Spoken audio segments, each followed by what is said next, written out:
Halo, Assalamualaikum. Jadi kali ini mau ngadain sharing tentang EcoBrick dengan mahasiswa dari Universitas Jember. Jadi ini mau ngomongin masalah sampah. Bagaimana solusinya selain membakar dan menimbun sampah di TPA. Jadi ini ada EcoBrick, yaitu suatu metode untuk meminimalisir sampah dengan cara memasukkan sampah yang telah dibersihkan dan kering ke dalam botol. Sampah-sampah ini yang dimasukkan ke dalam botol itu sampah anorganik seperti plastik. Kan banyak sampah plastik ya. Pernah buat EcoBrick nggak? Pernah. Tahun 2019 aku bikin EcoBrick. Itu disuruh dosen apa pengen buat sendiri apa gimana? Buat sendiri dan atas kesadaran sendiri. Soalnya kan kurangnya kesadaran masyarakat dalam ini melakukan tindakan atas sampah. Nah, dari situ muncul teman-teman, bukan cuma aku sebenarnya. Dari teman-teman ini muncul ide bagaimana kok sampah ini terus-terusan dibiarkan seperti ini kan gitu awalnya. Apalagi sampah itu yang notabene bukan sampah organik, sampah anorganik yang terdiri dari plastik, botol aqua dan lain sebagainya. Nah, dari situ teman-teman punya ide ya EcoBrick tadi, dibuat EcoBrick. Mungkin untuk terkait penjelasan secara teknisnya nanti apa sekarang? Sekarang boleh. Sekarang boleh ya. Jadi sepengalamanku dulu di daerah Paluombo, khususnya Paluombo Jember. Nah, di situ ada tempat wisata yang namanya wisata Enggrang. Nah, setiap wisatawan lokal maupun turis yang datang di sana pasti tidak luput membawa ini bekal ataupun sampah plastik kan. Nah, sebenarnya di sana sudah disediakan tempat sampah, tapi ya kembali itu tadi kurangnya kesadaran diri kan. Tiap-tiap individu kurangnya kesadaran diri untuk membuang sampah pada tempatnya, jadi mereka membuang sampah seenaknya sendiri. Nah, terus inisiatif dari teman-teman mengumpulkan beberapa sampah-sampah anorganik tadi yang termasuk botol plastik, plastik minuman, dan kemasan lainnya dikumpulkan, disanitasi, diambil satu-satu. Terus dalam pembuatan EcoBrick itu tadi, yang botol-botol plastik, diambil beberapa botol, lalu untuk plastik-plastik yang biasa seperti plastik botol minuman bekas es, minuman, dan lain-lain dimasukkan ke botol tersebut. Nah, nanti disusun.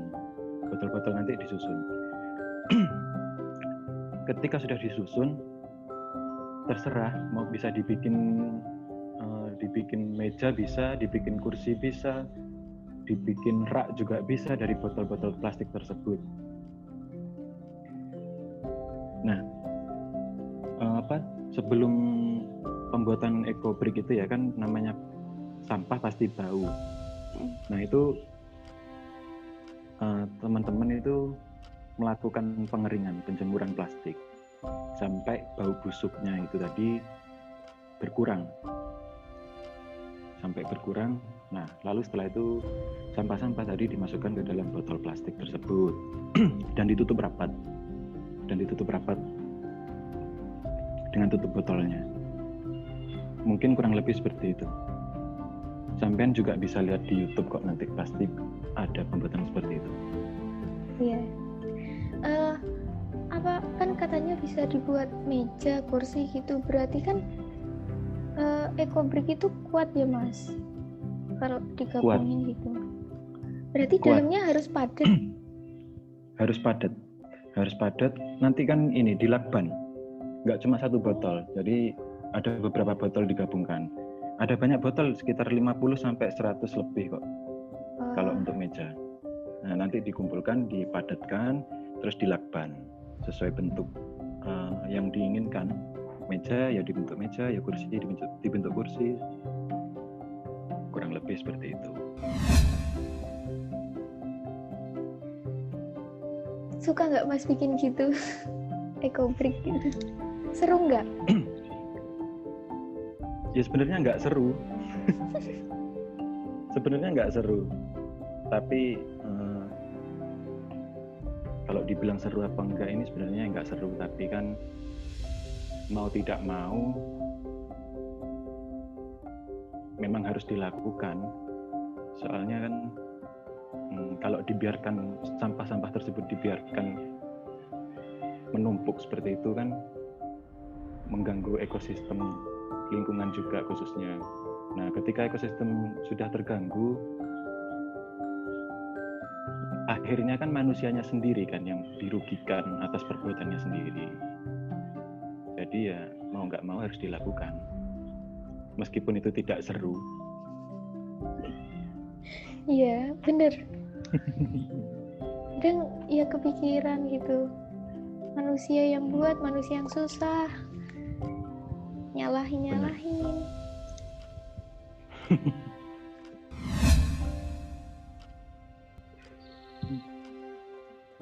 Itu apa buatnya sulit apa enggak sih?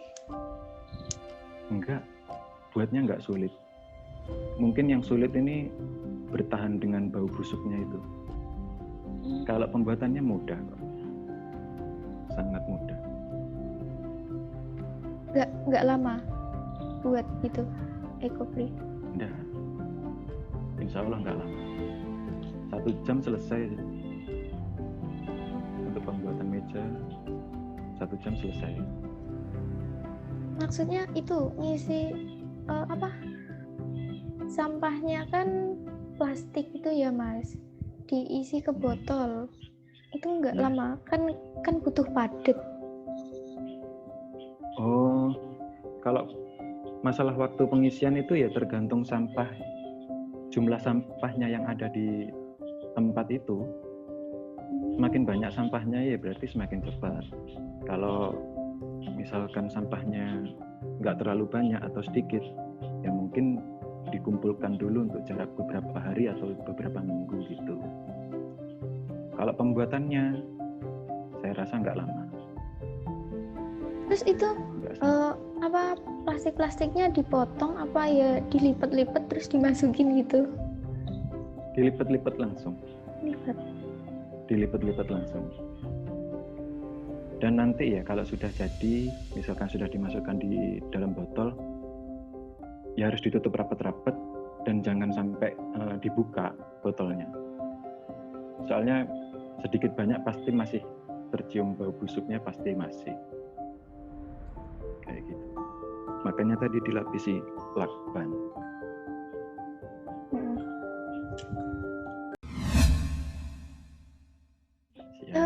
Berarti yang dimasukkan itu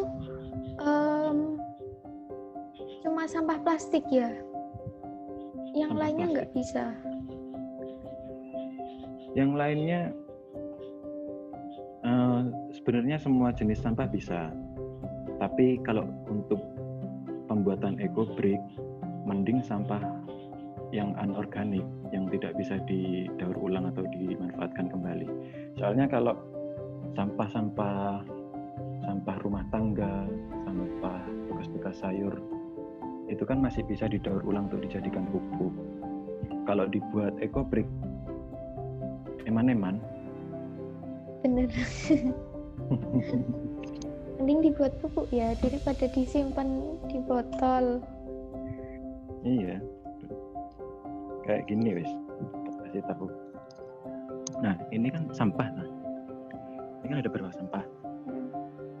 Nah, ini mengumpulkan botol-botol kayak gini udah dikumpulkan, nah nanti dibuka kan. Nah ini nanti botolnya dibuka. Nah sampah-sampah yang kayak gini maksudku sampah-sampah yang kayak gini juga bisa nanti dipotong kecil-kecil. Kalau yang plastik kayak gini, plastik kayak gini,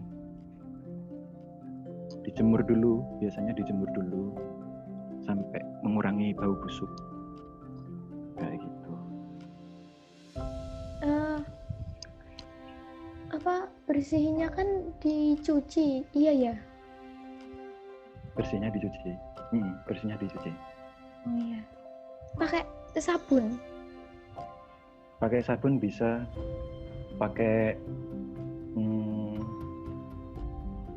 kayak kunir-kuniran jahe itu juga bisa. Kunir jahe? Iya. Kunir jahe ini kan mengurangi bau busuk. Oh, buat baunya. Iya, buat menghilangkan bau busuk. Kan tadi katanya dibuatnya sama teman-teman. Terus sampai sekarang masih bikin apa enggak? Untuk sekarang sudah nggak bikin, karena dari pihak yang punya tempat pariwisata sudah benar-benar menekankan pentingnya kebersihan lingkungan. Nah, jadi wisatawan yang datang, wisatawan lokal maupun turis itu tadi sudah benar-benar ditekan sejak awal mereka datang di lokasi tersebut untuk tidak membuang sampah sembarangan. Seperti itu. Terus di rumah nggak buat-buat gitu, Mas? Di rumah? Aku belum pulang ke rumah soalnya. Enggak di situ maksudnya.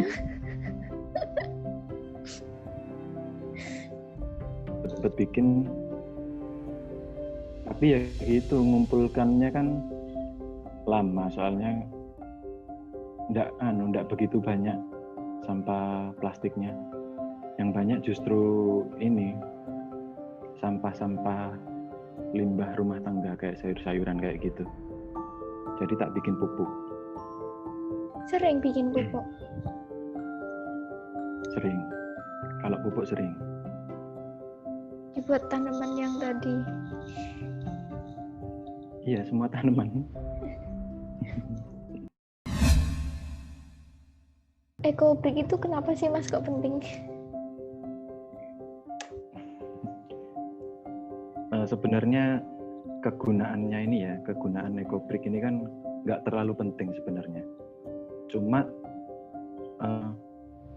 di sisi lainnya ada dampak negatif. Ya kembali itu tadi, soalnya kan itu berupa sampah plastik.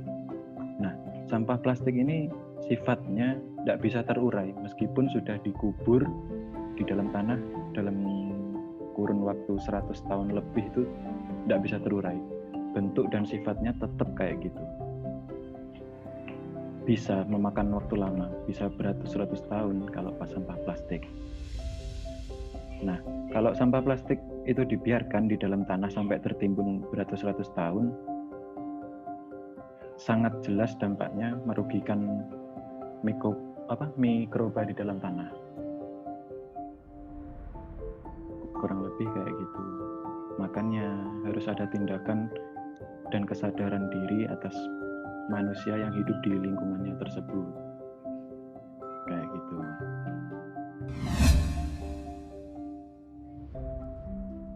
Kalau bisa setiap melakukan jual beli tolong diusahakan mengurangi penggunaan plastik. Kan di beberapa wilayah kan sudah diterapkan untuk tidak menggunakan kresek plastik itu kan, diganti dengan tas yang yang tas lempang kayak gitu. Malah enak tas lempang kayak gitu sebenarnya. Selain mengurangi sampah plastik, juga kan bisa dibuat berkali-kali kalau tas lempang kayak gitu. Mungkin kayak gitu. Tapi kan kadang orang lupa, dari rumah udah pengen bawa tapi tasnya lupa ditaruh mana, jadi lupa nggak dibawa.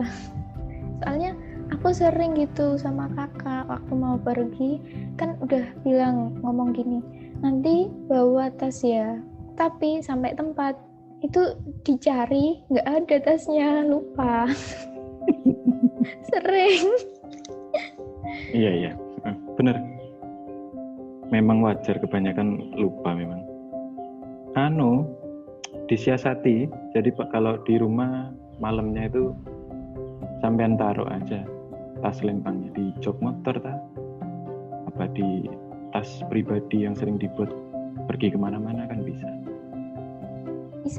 Aku dulu waktu di Surabaya itu sering tas belanja ya, enaknya ngomong, itu aku taruh di tas yang aku bawa pergi terus. Tapi itu kan di Surabaya, nah sekarang di sini masih belum aku masukin tas. Punya sih kalau tas belanja sebenarnya, tapi ya itu belum dimasukin tas.